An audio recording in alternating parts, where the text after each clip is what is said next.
بسم اللہ الرحمن الرحیم۔ سب سے پہلے تو آج کے اس پروگرام کے حوالے سے اور عمدہ موضوع کے انتخاب کے حوالے سے میں آپ کا اور پورے چینل کا شکریہ ادا کرتا ہوں۔ ایسے موضوع جو ہیں ان کو اجاگر کرنے کی ضرورت ہے تاکہ لوگوں کی اصلاح کا کام جو ہے وہ ہوتا ہے۔ بے شک ایسا ہی ہے۔ جہاں تک تعلق ہے کردار سازی کی اہمیت کے حوالے سے، تو کردار سازی کی اہمیت کے حوالے سے دین اسلام نے اس بات پر کتنا زور دیا ہے۔ رب العالمین نے قرآن عزیز کے اندر ارشاد فرمایا ہے، قد افلح من زکاہا، کہ جس نے اپنے آپ کو پاک و صاف کر لیا وہ دنیا میں بھی کامیاب ہو گیا اور آخرت میں بھی کامیاب۔ اللہ اکبر۔ کردار کی پاکیزگی کا اندازہ اس بات سے لگایا جا سکتا ہے کہ کردار کا پاکیزہ ہونا دنیا میں بھی کامیابی کا ذریعہ ہے اور آخرت میں بھی کامیابی کا ذریعہ ہے۔ اب یہ ہے کہ اتنا زور کیوں دیا گیا ہے، اس کی وجہ یہ ہے انسان کا وجود یہ اپنی ذات کے لیے بھی نفع کا باعث ہونا چاہیے اور دوسروں کے لیے بھی نفع کا باعث ہونا چاہیے۔ بے شک بے شک۔ یہاں پر دو چیزیں ہیں، ایک ہیں عبادات اور دوسرے ہیں معاملات۔ عبادات کا تعلق بندے کی ذات کے ساتھ ہے، جبکہ معاملات کا تعلق بندے کی ذات کے ساتھ بھی ہے اور دوسرے لوگوں کی ذات کے ساتھ بھی ہے۔ واہ واہ واہ۔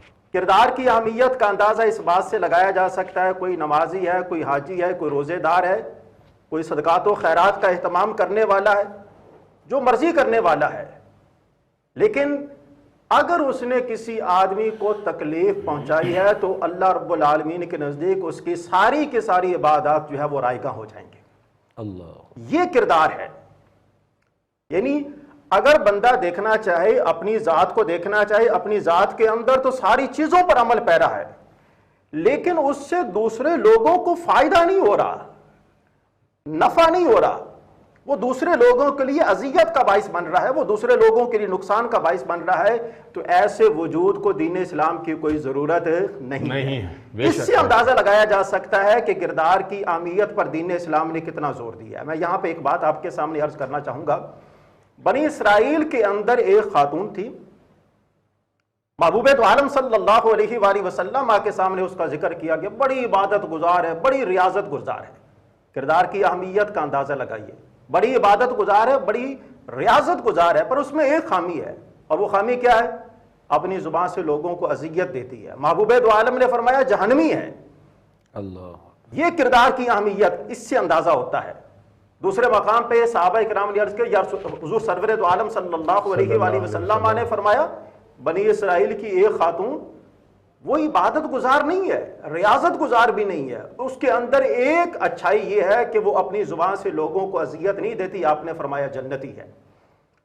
کردار کی عظمت، کردار کی اہمیت یہ اس بات کا منہ بولتا ثبوت ہے کہ ہماری ذات سے اگر ہماری ذات ریاضت سے اس کا کوئی تعلق نہیں، کردار کی اہمیت جو ہے یہ عبادت اور ریاضت کی قبولیت کی علامت ہے۔ کیا بات ہے، واہ واہ۔ اگر ہم سمجھتے ہیں کہ ہماری نماز قبول ہو تو اس کا بہتر طریقہ کار یہ ہے کہ ہم اپنے ماحول کے اندر جو ہمارے افراد ہیں، آیا کہ وہ افراد ہم سے راضی ہیں کہ نہیں ہیں۔ میں یہاں پہ ایک بات آپ کے سامنے عرض کرنا چاہوں گا۔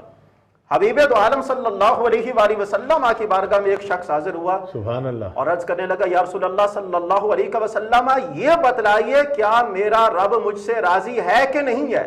اب یہاں پہ عبادات کی تو بات ہی نہیں کی گئی، یہاں پہ ریاضات کی تو بات ہی نہیں کی گئی، یہاں پہ شب بیداریوں کی کوئی بات نہیں کی ہاں، گئی، زکوٰۃ خیرات اور یہ کچھ بھی بات نہیں کی عمروں گئی۔ کی بات نہیں کی گئی۔ میرے کریم آقا صلی اللہ علیہ وآلہ وسلم نے فرمایا بس ایک سوال کا جواب دے دو، کیا تیرا باپ تجھ سے راضی ہے؟ اس نے کہا جی میرا باپ تو مجھ سے راضی ہے۔ تو آپ نے فرمایا پھر یہ ایمان اور یقین پیدا کرو کہ تمہارا خدا بھی تجھ سے راضی ہے۔ بہترین۔ اس سے اندازہ ہوتا ہے کہ کردار کی اہمیت جو ہے یہ در حقیقت رب کی رضا کا ذریعہ ہے۔ کردار کی اہمیت در حقیقت دنیا میں بھی اپنی کامیابی کا ذریعہ ہے اور آخرت میں بھی اپنی کامیابی کا ذریعہ ہے۔